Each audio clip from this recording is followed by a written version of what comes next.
ওয়াকাম মামলায় সুপ্রিম কোর্টে ফেঁসে গেল কেন্দ্র মোদী সরকার। ওয়াকাম মামলার এই আইনজীবী যে ঘোষণা করেছে তাদের নরেন্দ্র মোদীর এবং বিজেপি পার্টি বিরাট বড় সর্বনাশ হয়ে গেল।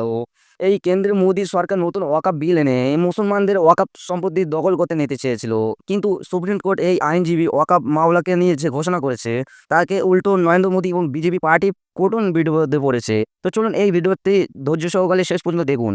প্রথমে দেখুন ওয়াকাফ মামলাকে নিয়ে কেন্দ্রে মোদী সরকারকে সুপ্রিম কোর্ট কি নির্দেশ দিল, এবং শেষে দেখুন সুপ্রিম কোর্টের এই আইনজীবী ওয়াকাফ মামলাকে নিয়ে কি বলল।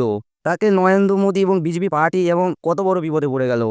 যে আদালতের যে কোয়ারি বা প্রশ্নগুলো আছে সেগুলো যথেষ্ট যুক্তিসম্মত এবং সেই বিষয়গুলিকে স্বীকার করে নিয়েই কেন্দ্রীয় তরফ থেকে তিনি আদালতকে আশ্বস্ত করছেন যে এই মামলা চলাকালীন কোনোভাবেই আদালতের দ্বারা বা বিজ্ঞপ্তি জারির দ্বারা ঘোষিত ওয়াকফ সম্পত্তির ক্ষেত্রে কোনো রকমভাবে বাতিলযোগ্য সিদ্ধান্ত গ্রহণ করবে না কেন্দ্র।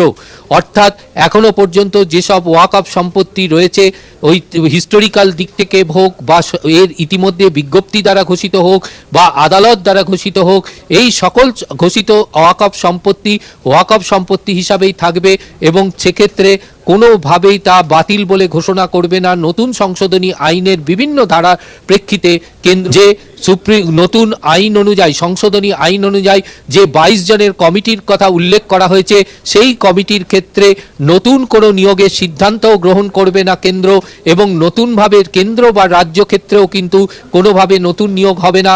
এই বিষয়টিও কিন্তু সম্পূর্ণভাবে এরপরেই আদালত পরিষ্কার জানিয়ে দিলেন যে কেন্দ্রীয় সরকারকে 7 দিনের মধ্যে হলফনামা দিতে হবে, দিয়ে তাদের এই ওয়াকফ সংশোধনী আইন নিয়ে তাদের বক্তব্য জানাতে হবে। তার 5 দিনের মধ্যে রিপ্লাই দেবে, জবাব দেবে আবেদনকারীরা এবং তারপরে এই মামলার শুনানি হবে। অর্থাৎ শুনানি সময়কাল পর্যন্ত, পরবর্তীকার শুনানি সময়কাল পর্যন্ত ওয়াকফ সম্পত্তি, ঘোষিত ওয়াকফ সম্পত্তি কোনোভাবেই বাতিল করা হবে না। পাশাপাশি নতুন সংশোধনী আইন অনুযায়ী নতুন কোনো সদস্যকে কমিটিতে নিয়োগ করা হবে না, এমনটাই সুপ্রিম কোর্ট। सरकार के सॉलिसिटर जनरल है, उन्होंने अपना स्टेटमेंट दिया है कि अगली तारीख तक न तो काउंसिल में न वक्फ बोर्ड में कोई अपॉइंटमेंट जो संशोधित कानून है उसके अनुसार किया जाएगा। दूसरा बात जो माननीय अदालत ने कहा कि जो वक्फ व यूजर है, जो रजिस्टर्ड हैं और गैजेटेड हैं, उसको गवर्नमेंट डी नोटिफाई नहीं करेगी टिल द नेक्स्ट डेट।